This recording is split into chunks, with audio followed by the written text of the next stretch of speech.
Hey guys, what's up? Welcome to yet another Sunday night and yet another episode of Preacher, the brand new hit show on AMC. We are covering the third episode. I've got an awesome panel and a ton of great insight to offer on the episode. Stick with us. We'll see you guys in just 1 second. You're tuning into the destination for TV superfan discussion, AFTERBUZZ TV. And now, let the buzz begin. You gotta go and get angry at all of my honesty. What's up, everybody? Welcome to the club. Yeah. Cass likes us. Vampires like Justin Bieber. So why can't you, Preacher fans? He referenced three different decades of pop culture in that sentence. Yeah, he referenced an potentially 80s Star Wars reference, a 90s bad John Travolta movie called Phenomenon. Yes. Yeah. And then he also referenced Justin Bieber. That's pretty wide. But I guess he's 119 years old, so makes sense. Yeah, he knows all this stuff. Everybody loves Justin Bieber. Everybody loves, but I'm more partial. Like when you say everybody loves Justin Bieber, and I'm more partial to T Swift. But I feel like everybody loves T Swift as well. If you're not a believer, get out. Wow. That's how I feel. I follow both of them on Twitter, so you know, equal opportunity. I just like Johnny Cash. Yeah. And like Willie Nelson. That's what I like. I'm a man. That wasn't your best. No. You've done better. It was okay though. I'm just happy to have you back. So guys, we lured you in. We are not going to be talking about Preacher right now. We're just going to be talking about pop culture references. Yeah, Justin Bieber. This is the AfterBuzz TV after show for Preacher. We're going to cover episode 3 right now of season 1, titled "The Possibilities." Oh, the possibilities! And this was a scorcher of an episode. Hot. Yes, my name is Ben Bateman. I'm your host. I'm joined by 3 wonderful co-hosts. Panel, introduce yourselves. Hi, I'm Dave Child. You can find me at Mr. Dave Child online and davechild.com. Hi guys, I'm Roxy Striar, and you can find me everywhere at Roxy Striar. And I'm Frank Moran, and you can follow me at Twitter at Happy Go Jackie. Uh-huh. I'm gonna get Roxy to loves say it. it. Boom. One of these weeks. We're doing it. Strong brand. Happy Go Jackie. Yeah, brand game on point. Brand game on point. And if you guys want to find me, I'm Ben Bateman Media on Twitter and Instagram. I just get so excited about my panel that I forget to introduce my Twitter handle. And I'm in the chat right now. I'm talking to you guys here on YouTube, which you guys should join us live on Sundays. Yes.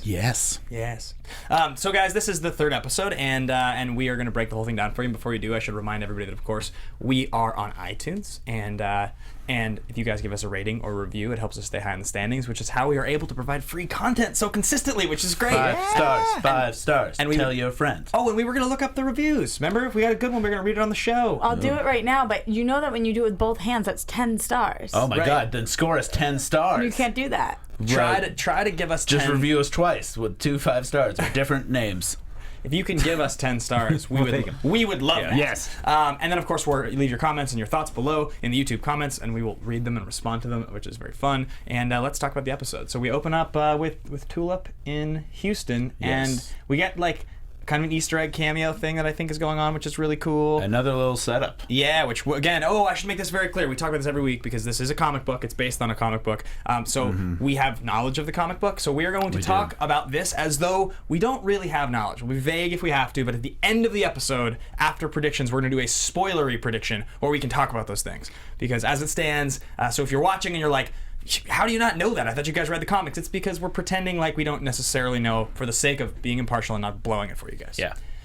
Yes. Yeah, on YouTube this week I saw a couple people say, do you guys even read the comics? We do. We just talk about it at the end. Yeah, because we don't want to spoil anything. There's different shades of geek. Yes. And we got to respond to the geeks that are just watching the show and then the deep geeks.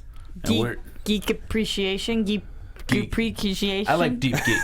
Can you say it 3 times? Geek appreciation. Not even once. Not even once. Can't even say it once. I nailed it. Yeah. So this week we start off where we find out that something that Tulip needed to steal from was a last known address. Yeah. Oh no, she got the last known address in response, and she gave the map. And, and the map was for something called Grail Industries. Yes. And she says, "What's Grail Industries?" And Danny, who she had referenced last week, is sitting with her, and Danny says, "You don't need to know." Yeah, you don't ask questions about things you don't need to know. Like that. A lot of attitude from Danny. Danny gave a lot of tude tonight. Yeah, so we didn't hear anything else about Grail Industries after that first comment. We thought it was going to be a hit at first, and then was like, no. Yeah, right. No, it's a map exchange. It's a lot of setup with not a whole lot of payoff. Yeah. No, I mean, it goes to the theater where they're watching some freaky deaky movie going on in there. It was awesome. It was the Houston. It was the Houston Snuff Film Festival. Did you see that? Oh, is that what it said? Yeah, it says as he's walking at the guy with the hat walks out, and it's like the Great. the 17th annual Houston Snuff Film Festival, which is hilarious. We don't hear this character in the hat and the suit that she gives the map to. We don't hear him react. He waves his hand. Yeah, just and like this. Yep. Yeah, and then he walks out, and that's as much of him as we get. But he is wearing a white suit and kind of a white fedora. Yes. So there's Looking fly. Looking fly. This will be one of those Michael things. Jackson, maybe. This will be one of those things where if you are curious, this will go into the spoiler section because I think we know who he is, but we won't talk about it yet. So he walks out, and then we go into title music. We had a title this time. Yeah. What did you guys think about that? I liked it a lot. I thought it was a good combo of, it sounded very country. Yeah. But then at moments it kind of sounded churchy and kind of grandiose, which I think is a good combo of what the show's kind of like. The titles, it all depends if they stand the test of time. Like, I liked it this first time. We'll see how I like it the second time. After 15, 20, whatever many times, we'll see how I'm still digging it. I'm curious to see if the images they show change, because the images they showed seem to correspond with what happens in the episode. Right. Yeah, Like definitely. the flash of the gun and everything. Yeah, and there wasn't I don't think there was any character faces, right? They introduced the main 9 or whatever, but we didn't actually get any of the character faces across the screen. So it was fine. I think it's good to have an intro song. Like, I was happy to fade into it. I didn't even realize there wasn't one, to be honest with you guys. No, that's true. Until just now, I was like, oh wow, yeah, we actually get this. This is cool. It's artistic and fun. Yeah. I always like title sequences. I think it's nice to have that they're coming back. Right. That first episode, I thought it was the outer space thing, and we were going to see some variation of that every week, but then it wasn't. That would be weird because it would make me think of Third Rock from the Sun. Yeah, every right. single week. Yeah. It's very Third Rock from the Sun. Great show. Yeah. Great reference. No, deep cut. So jumping right into where the episode picks up, right? And you get that scene on the park bench, and then we go into the snuff film, and this guy gets the map. Go into the title. It's clear now the tone they're going for with the show. After 3 episodes, I think I get it, right? Like, I think I get the way it's supposed to feel, the pacing and the humor, and what they're trying to take from the comic, and also how they're trying to sort of recreate create their own thing for TV. Right. And it's just very, very slow. Everything has this extremely dramatic pause, and you're supposed to am I supposed to laugh at that every time, or is this just really serious? It's like everybody takes themselves really seriously, and there's kind of that tone in the comic, but it's like when you do it for 3 whole episodes, Well, I wonder if the frustration is that, having all read the comic, we know where the story eventually is going to go, and so at this point, where it's just a lot of preamble getting up to where we know the heart of the story goes. Yeah, right. Just feel like, as comic fans, you're kind of feeling a little frustrated. But for people that have not ever read the series at all and coming into this, it'd be interesting to see from that perspective. Are they enjoying just kind of like this introduction and immersion into this kind of story? Well, more so than the pauses, I feel like we do the build up, and then it's almost like nothing ever happened. Yeah, right. Because when we talk about scenes later, but Preacher's almost going to do something, and then he changes his mind. Cassidy's on board with something, but is that really the way he's going? These guys die, but they're actually alive. There's a lot of setup. So there's one of 2 things will happen. We're either going to get all of these pieces of setup to connect later, they're going to just beautifully start referencing all of them, and I believe they will. Whereas with Lost, you'd get all this setup, and then a lot of Lost never paid off. A lot of that stuff just got lost. Whereas I do not concur, sir. Well, there's a lot of stuff in Lost that was never explained, but we don't have to get into Lost. That's not the point. That's a very divisive issue. The point of that is, obviously, that was a series that was written and was created as a TV show. Right. So in this one, the story's done. So unless they want to just totally throw us for a loop, they know what all of this stuff is going to do. There's a point to all of it. Otherwise, they wouldn't bother. What I find strange is they add little seeds here and there, but they don't feel mysterious, because we don't know how they tie in with the main story. Right. Like we see in that last episode, we saw the cowboy in the opening, and then in this one we see that guy in the white suit. Right. Which they may come back, and I think as comic book readers we know they do, but I've talked to a lot of people that do just watch the show, and they do not know how to feel about the show. Because they're confused, they don't know what's going on, or because they don't know the tone, or... Kind of both. They watch it, and they're like, I don't know how to feel about it, because there's some cool scenes, but I just don't know what's going on. They have no idea what's going on, which is kind of cool. I think it's very good to not know what's going on in a pilot. I think it's pretty good to not know what's going on in the second episode. I think by the third episode, you need to have a sense of what the tone is, what's going on. And I know, Ben, you said you had a sense of the tone. I definitely don't. You don't get it yet. No, I or at least maybe I'm hoping I don't get it, because I don't think slow and methodical is the tone of Preacher. I hope that's not what it is. I don't think that's what we're getting. I mean, it would have been nice if we got a little bit more of the cowboy from last episode, so we have some through line. It was like, okay. Yep. We know this is some part, but we never really know what's going on. Cool comment, yeah. Calypsy Kethazard says, I've never read the comics. I actually appreciate the slow build and the setup. Okay, that's good to know. If other people are in that camp, totally let us know.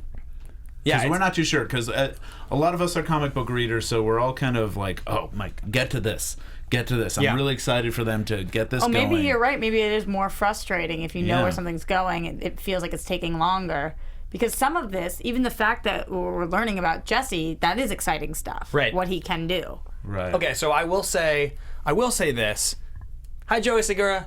And Chris says, I've never read the comics. I'm absolutely loving this show. It's so damn awesome. Okay, That's awesome. Cool. So what I will say is this: like, you think about the way the story goes, and as I said, it's all written. So we sort of know the really important things that you have to establish to get this train rolling, and they are introducing those things. So the things that were kind of mysteries in the first two episodes, at the end of the episode, when Cassidy is talking to Fiora and DeBlanc, they do eventually say, "We're from heaven." So yeah, but in the same way that we earlier on hear Cassidy say, "I'm a vampire," and hear Jesse like, "Oh, ha ha ha." So we're from heaven. Agreed, but it's like you saw a spirit. You saw a spirit go into Jesse. You saw that it's very powerful. It sounded like a baby in the first episode. It also went into some weird pipe. Yep. Right. Wait, no, I don't think that was the spirit. I thought that was something else. I don't know what the pipe is. Yeah. But then these guys come down and they're like, he has something inside and we need to get it out. There's the weird singing thing. We're from heaven. I think it's clear these guys, okay, there's something powerful that they're looking for that's inside Jesse that they need to get, and they're from heaven. So that you connect those dots and it's like, okay, that piece of the story is really important. So now the audience knows that. You think them being from heaven was clear after tonight's episode? They said it. I think so. I think because I think they were trying to be this. I thought that was a good move because he said, "We're from the government," and then the other guy said, "We're from heaven." Just like kind of said, just kind of cut to the point. And I think that's good. I think we're finally on a track of like, okay, heaven is after whatever's inside of Jesse. I mean, and I guess you only say, because you're saying that to a vampire that's been around for 119 years, he's willing to buy into, I guess there's angels and there's heaven. But I would think, like, if it was told to a layperson, I think they'd have a moment where they'd be like, whoa, what? Huh? Yeah. They'd want a little bit more explanation than just that. And he also just witnessed the power itself in it. So so that we should get to. But basically, so the point is they say we're from heaven. And now we've seen all these things connect. And now Cassidy says, tell me what's inside you. What's it feel like? And he says it feels like everything. It feels like evil and good and hate. I could have done with that anger and all of his explanation of the blender. Yeah, but the point is he's saying there's this thing that feels all of God's creation inside me, right? So he's laying it out. So I think you're starting to get the sort of religious supernatural feel of what's going on and that these guys are after it. That's all I'm saying is think about the things that have to be put in place for this show to really get rolling. Jesse has to be on his mission, right? He has to know what's inside him, and heaven has to be coming after him. Yeah, so I feel we have two of the three. Yeah. And we also have to kind of establish relationships really strongly. And one of my favorite scenes from this episode was actually Tulip talking her way out of the ticket. Yeah. Same. Because I felt like we got a really good sense of who Tulip is. Absolutely. I completely agree. Yeah, it wasn't just I come in, I make I'm badass, I kick, I punch, and then I make a bazooka out of nothing. This felt like she was smart. Yeah. She knew how to manipulate someone while also revealing an emotional backbone that I think she didn't want to come out in the lie. And you saw it come out. You saw that she was talking about Jesse in this really nice little scene. And that scene was gripping. I was watching it and I was really enthralled in that scene. So that was my favorite part. Because the stakes were there. Yeah. Simple TV, but I mean, right. good. I completely agree. Yeah, so that was like, and it also just set up the character. It was all about the character. It kind of enhanced the story because we get to know more about her. Going back to the Jesse Cassidy thing, though, and it coming out and them having that conversation about what it feels like inside. How did you guys feel about the moment when Jesse is like, jump, sing this song, fly? How did you guys feel about that? I was surprised with how much Cassidy liked it. Or he said like, oh, it was fun. Because I expected him to be like, never do that again. Yeah, ding, right. Ding, ding. Yeah, I mean, well, certainly, I mean, we talked about the comic book, but at least in the comic book, since it's something that's already happened, I think we say in those scenes, he's like, do not ever do that. Yeah, Jesse's like, stand on your on one foot and touch your nose, and he's like, don't do that. So when you're mentioning, I feel like we really got this sense of Tulip. I feel like this was a very strange character choice for Cassidy to have Cassidy be like, oh, at Fly, he gets down on the ground, he gets back up. That was awesome, bro. Like very frat boy-y. At the same time, go ahead. So I also saw the flip side of this, though, because we're seeing a weird thing go on with Cassidy here. So first of all, Cassidy's like, I'm really into this, and then he has the evil look in his eyes. He keeps saying, can you imagine? This is so awesome for us, mate. Imagine the power. Imagine the power. Now, Cassidy's a questionable character. He is somebody of questionable character. I mean, that's as much as I'll say about it, but like, that's who he is. He's been around a long time. He's done a lot of stuff. So they could be introducing the fact that Cassidy is a little bit out for himself and he's pretty manipulative. And also... But you don't think it introduces that when he's talking to DeBlanc and Fior. Yeah. At the end, I think it continues it. That absolutely introduces it. Why did we need to see it in the scene where he's talking to Jesse? I just think it continues the two things. I think whether or not he's into it and that's a choice or it's not, for him to do it with Jesse and then again talk to the guys, hey, I'm going to be your guy. I'm going to essentially be this guy's talent manager. I'll let you guys know what goes on. It's like, you know, I think it's establishing Cassidy out for himself a bit. He wants to be involved with this power. By being cool with getting beat up? That's establishing him as out for himself. He's on Jesse's side and he's on the other guy's side. He's trying to play both sides. Right, and also he's like a vampire. He's someone who is manipulating people. So it's good to have a scene where he seems like a fun-loving guy that's just like, I don't care whatever happens to me, to balance out the fact that he is like kind of a demon anyways. Yeah. So in order to kind of feel... And he is really well acted, and his scenes he's are incredible. Always perfect because they're fun, they're funny. He's like pitch perfect. He's incredible. Except I for think that this one was scene. the wrong choice. I think they made the wrong choice.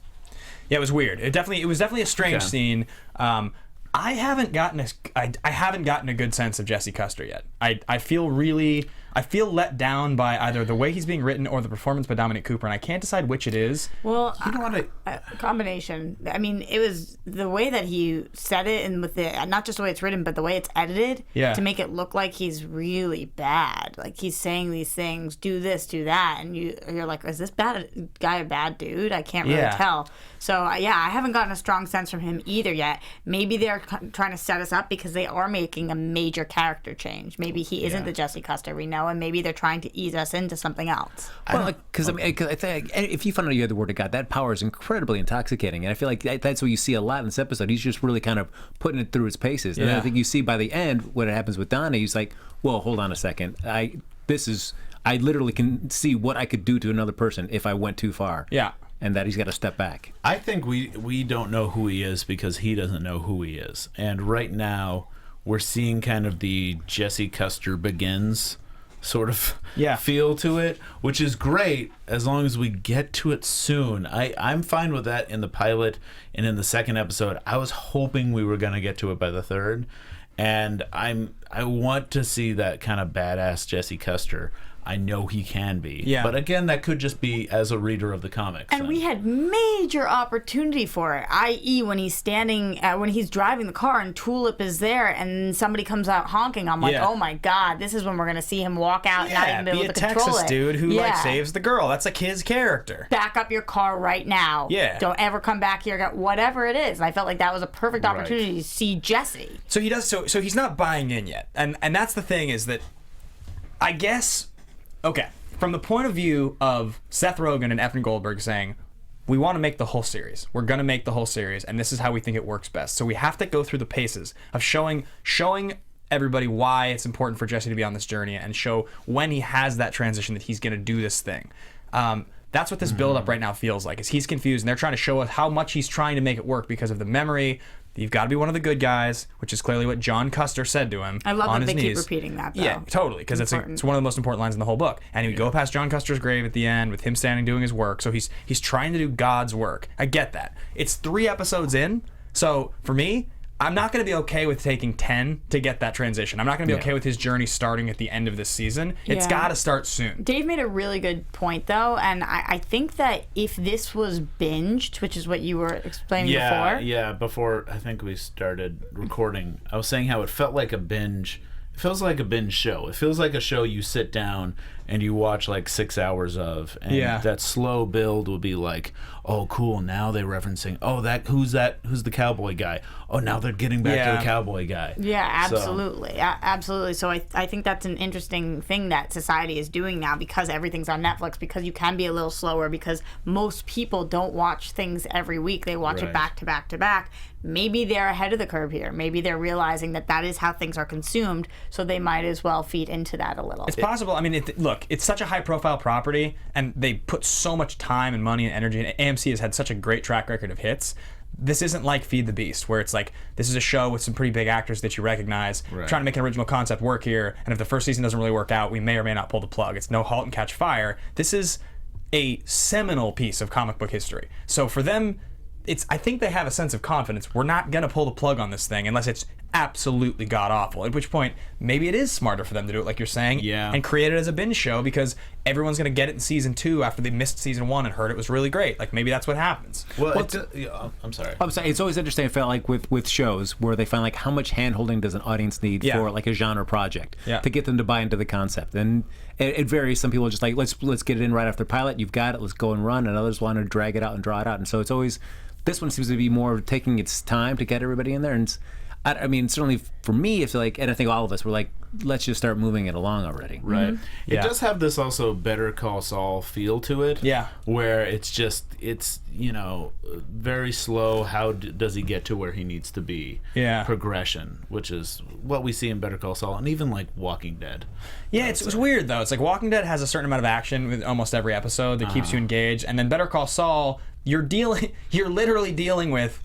It's a spin-off of one of the greatest shows of all time. I've never met somebody who's watching Better Call Saul that didn't watch Breaking Bad. So you're in on the journey. If you're watching Better Call Saul, it's like, I watched Bob Odenkirk for 6 seasons in this other show, and it's one of the best. So I want to know all these things, how they connect to my favorite show. Like, it's kind of the same concept as being based on a comic book. You have all of this history. But I don't know. We'll see. Let's chat a little bit about. So they gave Donnie kind of an arc that ends up connecting to Jesse when he finally does have that moment using his powers at the end. So you see him in 3 scenes. You get Donnie first talking to his son. Yeah, how do you explain to your son, like, your mom's into S&M? Yeah, Chris. That's always an awkward conversation. I thought that was really interesting, though, because I believed Donnie in this moment. And we talked about episode 1 when I was saying, no, I think that there's some mixed stuff going on here. I think I changed my mind. Yeah, I do too. I think that this is just straight up S&M, no foul play here. Yeah. Like, they're really just down and dirty.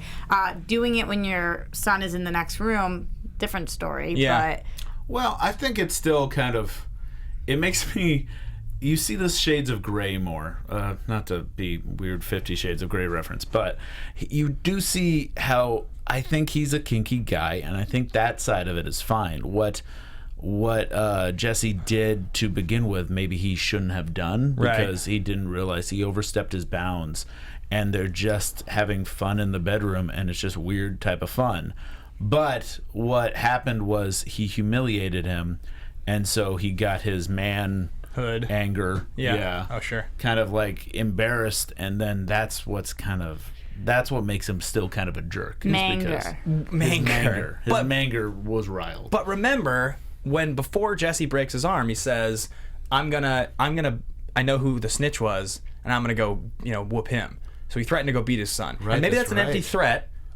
but that was like trying to convince you in a much more traditional sense that he is in fact a violent person, not willing to beat the people that he loves. Or maybe he didn't think it was his son, and then when Jesse says if you touch that kid or whatever, then he realizes it was his son. Maybe he thinks it was somebody else. No, I think he says like I'm gonna go home, and I think it's pretty clear he references the son. He didn't reference the son. No, he doesn't. He didn't reference the son. Jesse was the one who came back and was like, if you touch your son, something, whatever. And then if you touch that boy. Yeah. Interesting. So maybe there's somebody else or who he thinks is a snoop or something. Yeah, we don't think he's a good guy. I mean, I don't think Donnie. way. Well, also he's gonna kill Jesse in a bathroom. So, but before that, he's with Odin Quincannon at Quincannon Meat and Power, which is becoming they're sort of setting this up as a little bit of like a subplot that I think will pay off this season because it seems it better pay off because it's a long setup. Hey, that soundtrack though, like, Quincannon. imagine going to bed to that. Like instead of the ocean, you just pop that in. Butcher that.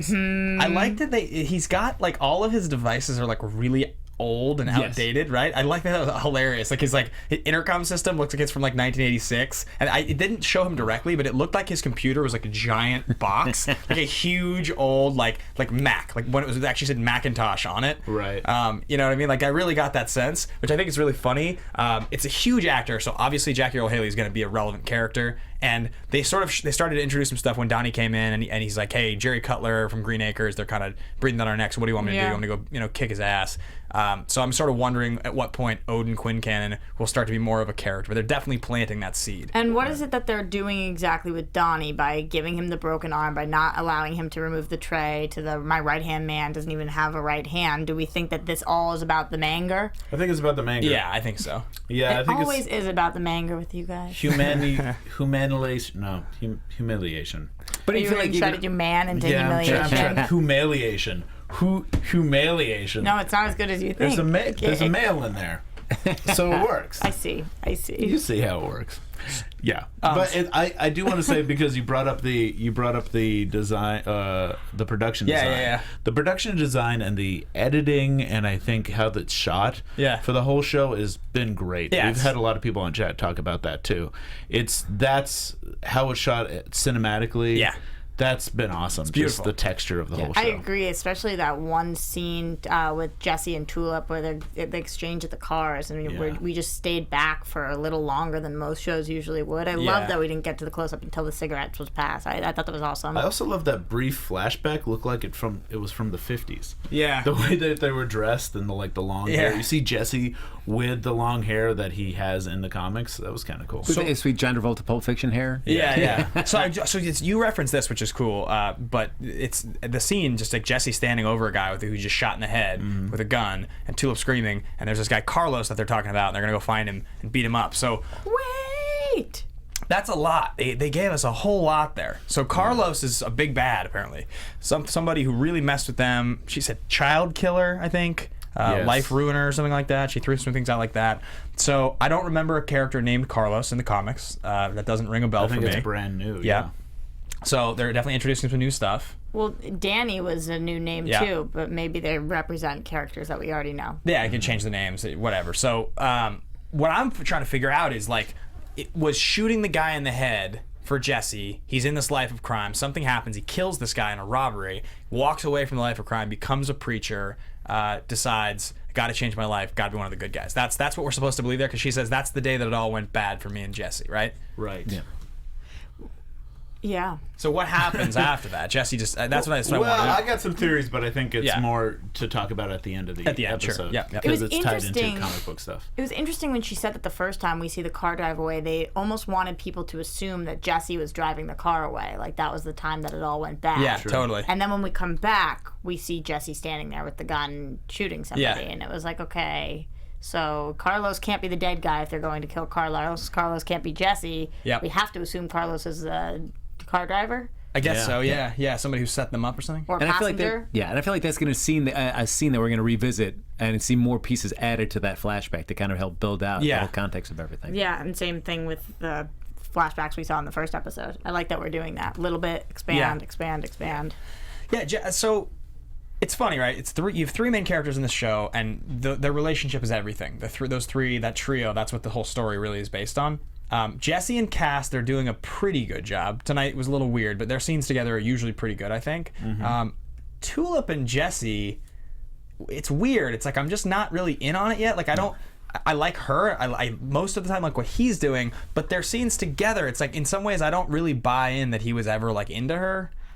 Yeah, we don't see his. We had this great scene where she's talking about Jesse to the police officer. Yeah. So I believe that. But we don't know if she's telling the truth or not. Right, but she says, "I really wish he weren't." The guy's like, "I hope he's worth it." I feel like I believe she's in love with him, but I don't believe that he's in love with her. He's been very stoic and very cold, which again we'll talk later about in the comics. The difference is there, but it does strike me funny that there is chemistry going one way and not really chemistry going the other way. Yeah. But going back to something you just said about these being their three main characters, I kind of would strike that from your mind because I'm not looking at this show like we have three main characters anymore. Yeah. That's definitely how I look at the books, but when it comes to this, I don't feel like that's the way we're setting it up. Well, I mean, that's what I told you. That's what not Rogen, but Evan Goldberg. That's what he said to me. He said still three main characters. He said it was either Evan Goldberg or it was one different somebody else writing on it. I think it was Evan Goldberg said to me, in the comic you really have this one guy and it's like his two lieutenants, and we're setting up a show that's really, it's like the Three Amigos. It's three main characters,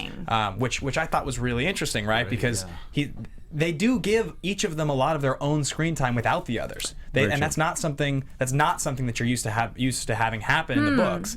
I'm just trying to figure out also like Cassidy and Tulip. We're 3 episodes in. I don't even think they've had a conversation yet, right?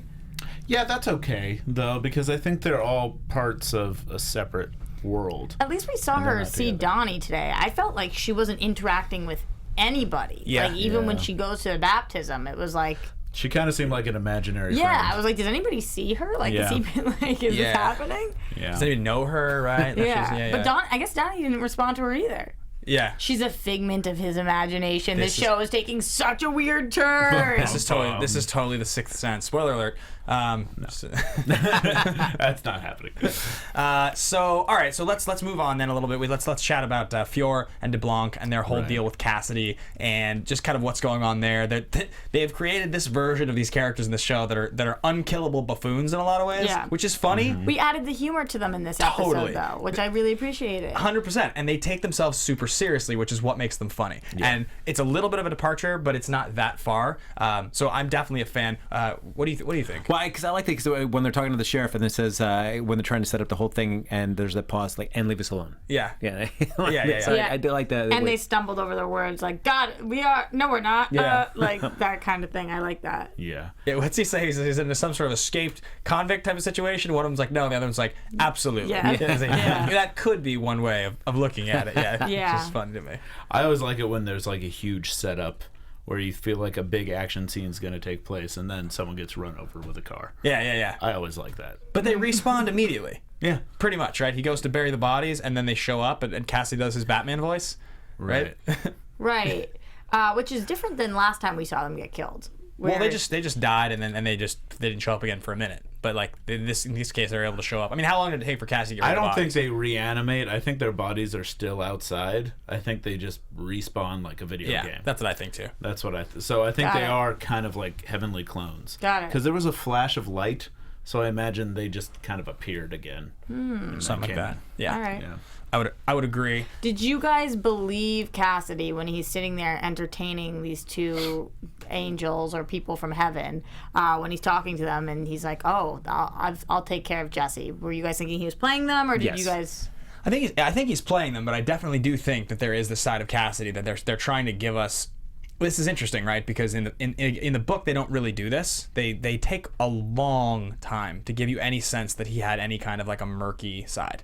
They don't really show you any of that, and they seem to be planting those seeds pretty early, which is definitely a different take. Well, also everyone's a little murky in the show. Yeah, like Jesse, Tulip, and it seems like everyone has this murky side, and you're Not not Emily. quite sure. Emily is perfect. Emily Love is her on perfect. screen. she's got great scenes.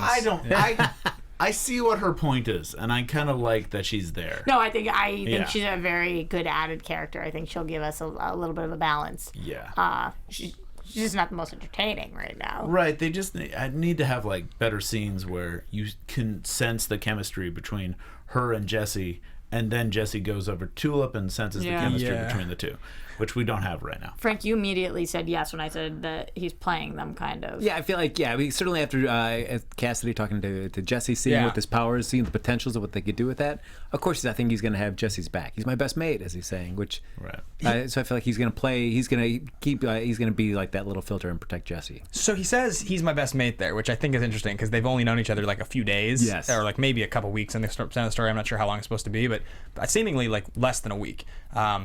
That's a thing that happens fairly quickly in the story, but again, it's a big it's Cassidy like really stepping in, I want to be your best mate kind of a thing, like really sort of attaching himself to what's going on. You wonder if he believes that already or if it's just him trying to leverage his importance to these angels. Somebody who moves around all the time, somebody who's been alive for 119 years, somebody who is as strange as Cassidy, I wouldn't be surprised that he's had many best mates over the many years and doesn't really know what the definition of a best mate is. Totally. So it could be what you're saying, but it could also just be that you're his best mate, she's his best mate, we're all his best mates. Yeah. I think anybody that's not trying to actively kill him and is a vampire hunter is probably a best mate. Right. Yeah. So we ended with a couple scenes, one of which was Arseface, Eugene, talking to Sheriff Root at the dinner table. And check in with Arseface. Yeah, and earlier in the episode we had seen Tracy Loach open her eyes because at the end of last episode Jesse had said, open your eyes, I want to see if this works. So that was his moment, his moment testing. And so at the end of the episode, Eugene says to him, hey, I want to go, I heard Tracy open her eyes, you think I should go by? He says, no, you stay away from her, it's not all, what did he say? It's not all like lollipops and rainbows or something like that. Right. Yeah.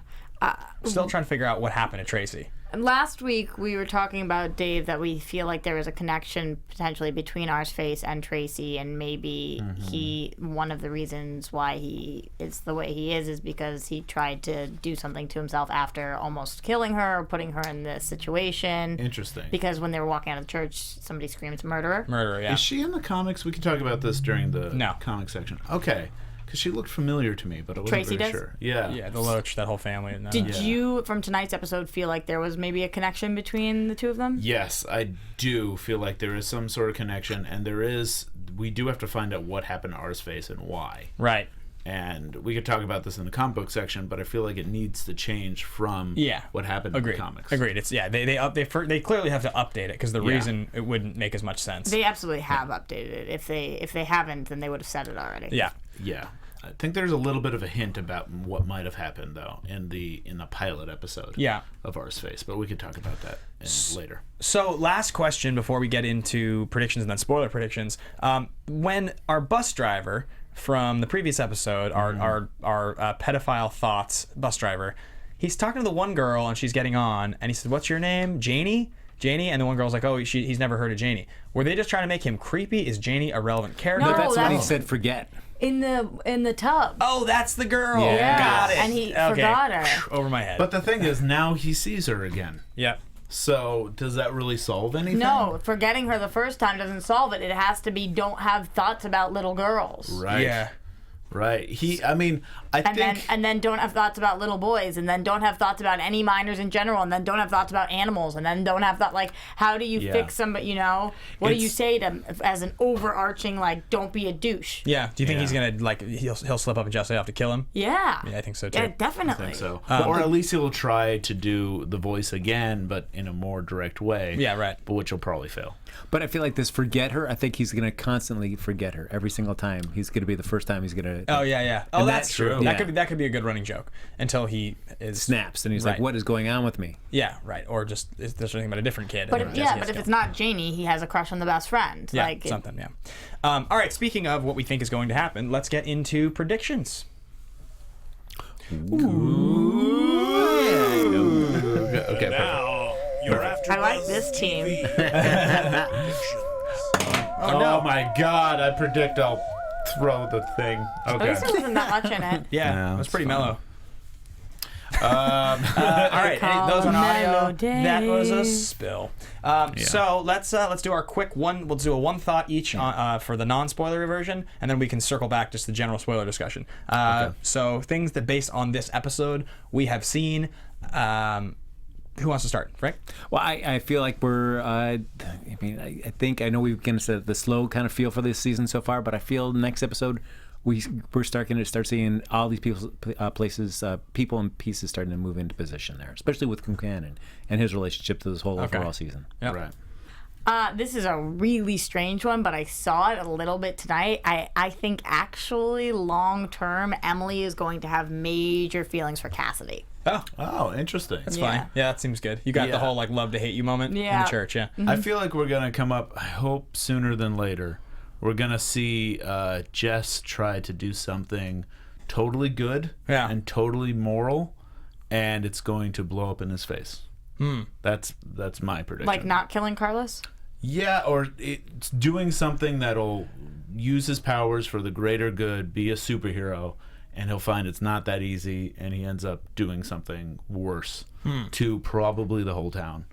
But we'll see.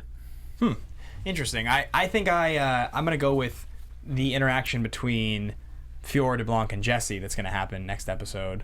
I think that they're going to be comic relief for like part of the season, and then I think they'll get thrown off the scent, or he'll be like, use the word and be like, get out of here and don't come back, and then I think they're going to disappear. As I think they're just big sissies, and I just think that they're kind of clueless, and I think he's going to get them off. But I think then they'll. So you think they're season 1 only? I think they'll be in the story. Like, I do think they'll stay in the story, but I think that this version of them, where they're trying to like get him and get the spirit back and all that with guns and all that, I think that's going to go away pretty quick. Okay. Maybe it's not next episode, but in the next couple, I think they get thrown off the scent. Let's get into spoiler predictions. So those of you who don't want to know about spoilers, let's just do a quick sign off now, and then we'll end it on the discussion. If you guys want to find me, my name is Ben Bateman. You can find me at Ben Bateman Media. I'm over here on Twitter and Instagram. Find me at Dave Child at Mr. Dave Child. You guys can find me everywhere at Roxy Striar. And you can follow me at Twitter at Happy Go Jackie. I'm gonna get you right. Thank you guys so much for watching. Let's have a quick spoiler discussion. Can we get a little spoiler alert? Spoiler alert. Okay, cool. Spoiler alert. So the big one. Robbulus18 said great review tonight, guys. Oh, Thank you, thanks. Robbulus18. Thanks. A great thing that I think we noticed was we have Airstar. Hairstar shows up at the beginning. That was. Yeah. I think we're all in agreement that's Hairstar. Yes, there must be, because he's got the hat, he's got the outfit. Totally. We don't see the scar or the eye, but he's there. He doesn't wear the hat though until much later in the book. Right. I still like the Michael Jackson theory, but you know, Right, we'll see. Hairstar works too. Also, he mentioned the Grail, and he's part of the Grail, Yep. so I feel like that must be him. That part of the story, once we get to the Grail in the show, is going to be so sweet. Yeah. Why did we show that though tonight? Why did we introduce that tonight? I mean, the show has a lot of that. Like, we saw the Saint of All Killers last week. Yep. And I think it introduces these little seeds that we're not going to get to later. I think the Grail is going to be season 2. I think this whole first season is going to be dealing with the angels. And Quincannon. Yeah, and then more about his dad. I mean, we did get that the moment at the end. Well, I said this last week. I think it was on air, but one of the writers that I spoke to said that she was writing on the show and that she had worked on writing for Until the End of the World, that storyline. Yes. And so, assuming it will at least get something that'll be popping up later in the season. And she could have just been talking about flashbacks. Who knows? Well, I do think there was, because in the comic books, what goes wrong with their relationship, Tulip's and Jesse's relationship, is when his uncles come and pick him up, and then take him away, and then they split up. Yeah. But So when I'm pretty sure that happens with the Carlos thing happens, and then right at that moment, the uncles come in, pick him up, and take him away and turn him into a preacher. I don't think that's what they're gonna do here, though, because what I love about that storyline is when he sees Tulip again, he's like so apologetic, so into her, chasing her. So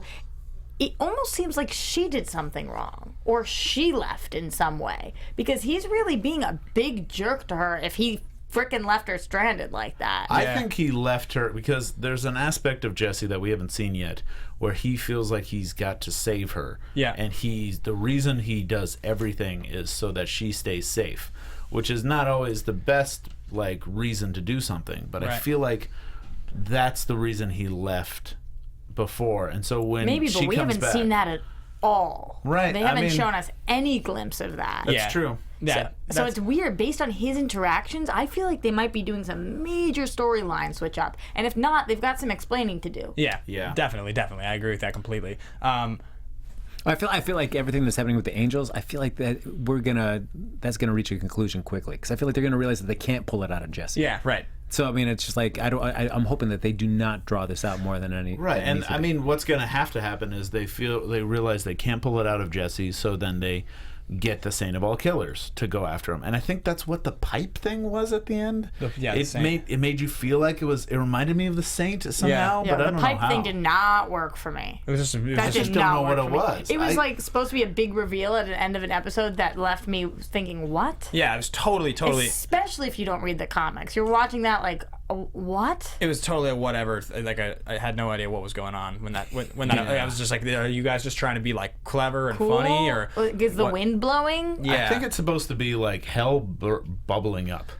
I think it was supposed to be. You think so, really? Yeah, I think it was just supposed to be a little metaphor. The scene when he gets woken up though is like a 1-page thing, and it's an angel going to wake him up and getting his head shot off because the Saint kills everything. And how can you introduce the Saint without giving us that scene? Oh, I don't think we've introduced the Saint yet, except in that little flashback. Yeah, right. But why are we not seeing the Saint again?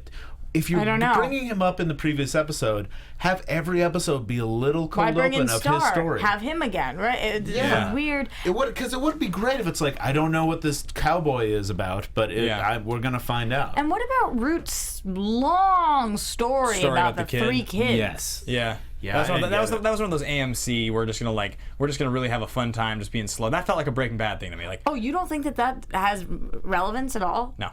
Like we're never gonna find the 3rd kid that was never found? That's the pipe. That's the pipe. The 3rd kid? The 3rd kid is underneath the ground.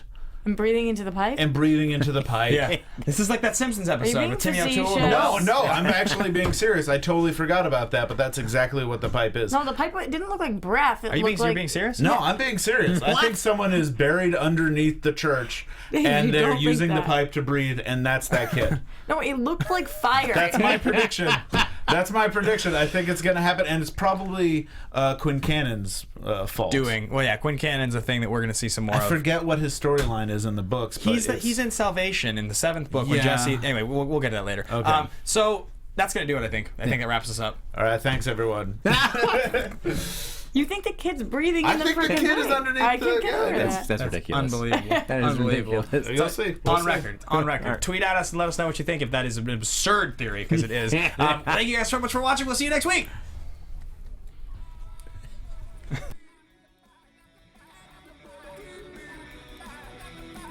From executive producers Maria Menounos, Kevin Undergaro, Phil Svitek, and the entire AfterBuzz TV staff, we would like to thank you for listening to the AfterBuzz TV network. To watch or listen to other after shows and post comments or questions, be sure to visit AfterBuzzTV.com. I'm Sir Richard Wentworth, and this has been a presentation of AfterBuzz TV. Buzz you later. The views expressed herein are those of the hosts only and do not necessarily reflect the views of AfterBuzz TV or its owners or principals.